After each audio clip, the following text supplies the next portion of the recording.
నమస్తే, welcome to college TV. ప్రస్తుతం మనం ఆ, గాజుల రామారంలోని 307 సర్వే నెంబర్ దగ్గర ఉన్నాం. ఇక్కడ ఒక సంచలనమైన విషయం ఏంటంటే, నిన్న చాలా ప్రభుత్వం కానీ హైడ్రా కానీ పేదవాళ్ళ ఇండ్లు కూల్చినాయి అని చెప్పేసి చాలామంది అనుకున్నాం.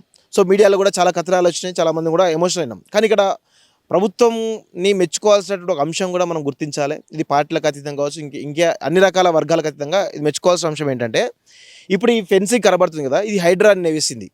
ఈ హైడ్రా వేసినటువంటి ఫెన్సింగ్ లోపలంతా కూడా ప్రస్తుతం ఈ ప్రభుత్వంలో పిఎస్సిఏ చైర్మన్గా ఉన్నటువంటి గతంలో బీఆర్ఎస్ పార్టీలో గెలిచినటువంటి అరికపూడి గాంధీ ఎమ్మెల్యే అరికపూడి గాంధీకి సంబంధించినటువంటి 11 ఎకరాల స్థలం ఇదంతా కూడా.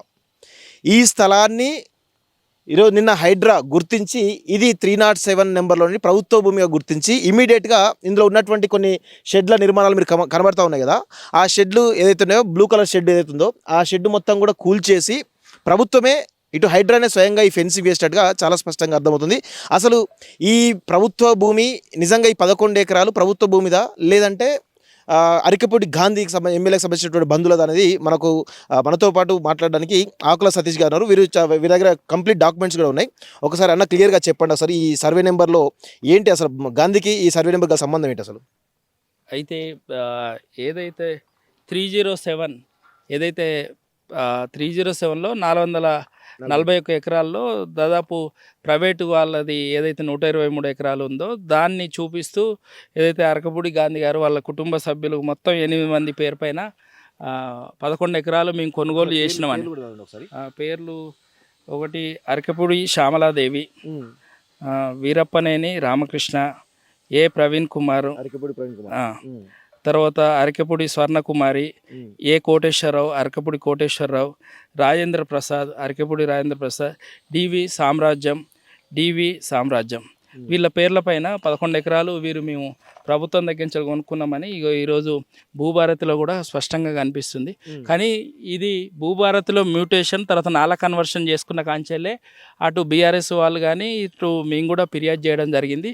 దీని విషయంలో స్థానికంగా గతంలో ఎంఆర్ఓ ఉన్న రేమాను 2 నెలలు ఫైలు ఎవరికి ఇవ్వకుండా లీవ్ పెట్టుకొని పోయిన పరిస్థితి. ఒకటే ఆలోచిస్తున్నాం, ఏదైతే ఈరోజు అరకపూడి గాంధీ అధికార పార్టీలో ఉండొచ్చు పిఎస్సి చైర్మన్గా, కానీ వీరు ఈ 11 ఎకరాలు ఏదైతే తప్పుడు డాక్యుమెంట్ పెట్టి 307 ఏదైతే 127 ఎకరాలు ఏదైతే ల్యాండ్ సీలింగ్ యాక్ట్లో ఎవరైతే వాళ్ళకి ప్రభుత్వం ఇచ్చిందో వాళ్ళ డాక్యుమెంట్స్ను ఏదైతే లింక్ డాక్యుమెంట్లు ఉన్నాయో ఆ లింక్ డాక్యుమెంట్లు ఓవర్ రైటింగ్ పానీలో తప్పుడు ఓవర్ రైటింగ్ రాసుకొని కొనుగోలు చేసినట్టు అందరం కూడా ఫిర్యాదు చేయడం జరిగింది. ఆ ఫిర్యాదు మేరకి అధికారులు విచారణ జరిపారు. దానిపైన ఏదైతే 307 పైన హైడ్రా పూర్తి స్థాయిలో దృష్టి సారించింది. ఎందుకంటే హైడ్రా వచ్చిన కాంచెల్లి నాకు తెలిసిన వరకు 100 కంప్లైంట్లు పోయినాయి 307 మీద.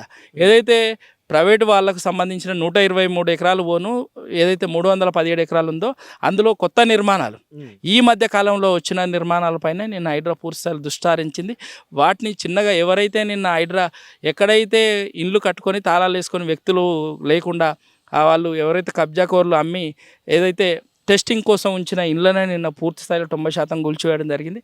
నిన్న విచిత్రంగా మేము కూడా అనుకోలేదు, ఏదైతే హైడ్రా ఏదైతే 11 ఎకరాలు అధికార పార్టీ పిఎస్సి చైర్మన్ని స్థలం కూడా నిన్న కూల్చివేయడం కాదు, నిన్న సాయంత్రం మొత్తం రాత్రి వరకు కూడా ఏదైతే ఐరన్ ఫెన్సింగ్ కిర్బీ షీట్ని కూల్చేసి 11 ఎకరాల చుట్టూ మొత్తం కూడా ఏదైతే ఐరన్ ఫెన్సింగ్ వేసి వారు ప్రొటెక్షన్ పెట్టిన పరిస్థితి. ఈ విధంగా కొన్ని విషయాలు మెచ్చుకోవచ్చు. ఎందుకంటే ఈరోజు చిన్న ఇల్లును ముట్టుకుంటేనే ప్రభుత్వాన్ని బదనం చేస్తున్న పరిస్థితుల్లో తన సొంత పార్టీ ఎమ్మెల్యే వేరే పార్టీ నుండి బీఆర్ఎస్ నుండి ఇప్పుడు కాంగ్రెస్లోకి వచ్చిన ఎమ్మెల్యేదే కూల్చివేసిందంటే ఈ విషయంలో హైడ్రా కానీ ప్రభుత్వాన్ని కానీ మెచ్చుకోవాలి. రెండవది ఏంటంటే వారు బలమైన వ్యక్తి, గతంలో 2 సార్లు ఈసారి 3వసారి ఎమ్మెల్యేగా ఉన్నారు, కోర్టు ఉన్నది, అధికారం అంగబలం అన్నీ ఉన్నా కూడా కూల్చివేసి ధైర్యంగా ఫెన్సింగ్ వేసిందంటే ప్రభుత్వాన్ని హైడ్రాను కూల్చివేయడం కాదు కాపాడడానికి ఫెన్సింగ్ వేసిందంటే మెచ్చుకోవాల్సిన విషయమే. రెండవది ప్రభుత్వాన్ని కొన్ని విషయాలకు మెచ్చుకోవాలి. చెడు జరిగినప్పుడు ఆ చెడు ఎవరైతే పేదలు ఉన్నారో వాళ్ళకి న్యాయం చేయమని అడగవచ్చు. ఈ విషయాన్ని నిన్న ఏదైతే హైడ్రా 11 ఎకరాల అధికార పార్టీ ఎమ్మెల్యే అనేది కూల్చి స్వాధీనం చేసుకొని ఫెన్సింగ్ చేసుకున్నో ఈ విషయంలో ఎవరు కూడా దీన్ని చూడడం లేదు. ఏదో చిన్న ఇండ్లు కూలగొట్టిల్లనే ఆలోచనతో ఉన్నారు. కానీ ప్రభుత్వ భూమిని కాపాడాలి, 100 ఎకరాలు మరి ప్రజా అవసరాలకు ప్రజా సంపదకు మూలమైన ప్రభుత్వ భూములను కాపాడాలంటే తప్పదు. నిజంగానే ఎవరైతే వారికి ఏం న్యాయం చేయాలని ఆలోచించండి, కానీ ప్రభుత్వ భూమిని కాపాడొద్దు, కబ్జాలో కూల్చొద్దు అంటే భవిష్యత్తులో మరి ప్రజా అవసరాలు ప్రభుత్వ భూములు ఎక్కంచెలు వస్తాయి. మరి మిగతా పార్టీల నాయకులు ఈరోజు కవిత కానీ తర్వాత మిగతా పార్టీల నాయకులకు సంబంధించిన బీజేపీకి సంబంధించిన నాయకుల కబ్జాలు కూడా ఉన్నాయి, ఇంకా అవి కూల్చలేదు. కాంగ్రెస్ సంబంధించిన ఇంకా చిరుటమోటా నాయకులు కూడా ఉన్నాయి, ఇంకా కూల్చినవి కూడా మేజర్గా బీఆర్ఎస్ ఎమ్మెల్యే అనుచరులు కూల్చారు. మేము ఒకటే డిమాండ్ చేస్తున్నాం, ఇది నాంది కావాలి. అధికార పార్టీ కానీ ప్రతిపక్ష పార్టీ కానీ ప్రభుత్వ భూమిని ఆక్రమించుకుంటే ఇదే విధంగా హైడ్రా కానీ ప్రభుత్వం కానీ కూల్చివేసి ప్రజల్లో విశ్వాసాన్ని నింపితే మిగతా కాడ చర్యల విషయంలో కూడా వారికి రీహాబిటేషన్ గురించి ఆలోచించండి, వాళ్ళకి ఏం చేద్దామని. కానీ ప్రభుత్వ భూమిని స్వాధీనం చేసుకోవద్దనడం మాత్రం కరెక్ట్. అంటే ఇందులో నిర్మాణాలు ఏం లేవా? ఈ 11 ఎకరాల నిర్మాణాలు ఏం లేవా? దీనిపైన ఆల్రెడీ జిహెచ్ఎంసీకి నాలా కన్వర్షన్ అయినాక పర్మిషన్కి వెళ్ళారు, మొత్తం వెంచర్ నాలా కన్వర్షన్ కూడా అయింది, తర్వాత మ్యూటేషన్ కూడా అయింది. మ్యూటేషన్ అయింది కదన్నా, ఇందులో మ్యూటేషన్ అయిపోయింది, డిజిటల్ నాలా సైన్ అయిపోయింది.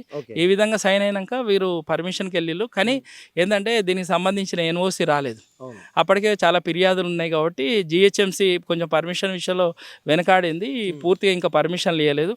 దీనిపైన బీఆర్ఎస్ కొందరు ఎమ్మెల్యేలు కోర్టుకు వెళ్ళారు. నేను ఒకటే చెప్తున్నా, ఈరోజు కోర్టుకు వెళ్ళిన రాగిడి లక్ష్మారెడ్డి కానీ కంప్లైంట్ చేసిన ఏదైతే బీఆర్ఎస్ కుకట్పల్లి ఎమ్మెల్యేకి ఒకటే చెప్తున్నా, మరి మీ నాయకులు కూడా వేరే కాడ కబ్జాలు పెట్టిలు కదా, మరి వాటి మీద పైన కూడా మీరు ఫిర్యాదు చేయాలని మేము కోరుతున్నాం. సో ఇది మొత్తానికైతే స్థానిక ఎమ్మెల్యే ఎవరైతే ఉన్నారో అరికెపూడి గాంధీకి సంబంధించినటువంటి ల్యాండ్ను కూడా హైడ్రా కబ్జాలోకి తీసుకొని ఇక్కడ ఫెన్సింగ్ కట్టినట్టు కూడా అర్థమవుతుంది. ఇదంతా కూడా కేవలం ప్రభుత్వ భూమిని కబ్జా చేశారనేటువంటి దాంట్లో మొత్తానికి ఇక్కడ ఉన్నటువంటి అనేక ల్యాండ్స్ ఇల్లులు ఏవైతే కూల్చివేసి ఆ సందర్భంలో ఇది కూడా మొత్తానికి వాళ్ళ కబ్జాలోకి తీసుకొని పరీక్షిస్తున్నట్టుగా చాలా స్పష్టంగా అర్థమవుతుంది. ఇలాంటి ప్రయత్నాలు హైడ్రా ఇంకా ఖచ్చితంగా చేయాలని చెప్పేసి కూడా ఈరోజు కాలేజ్ టీవీ తరపున మేము కోరుతా ఉన్నాం. చూస్తుండండి college TV. Thank you very much.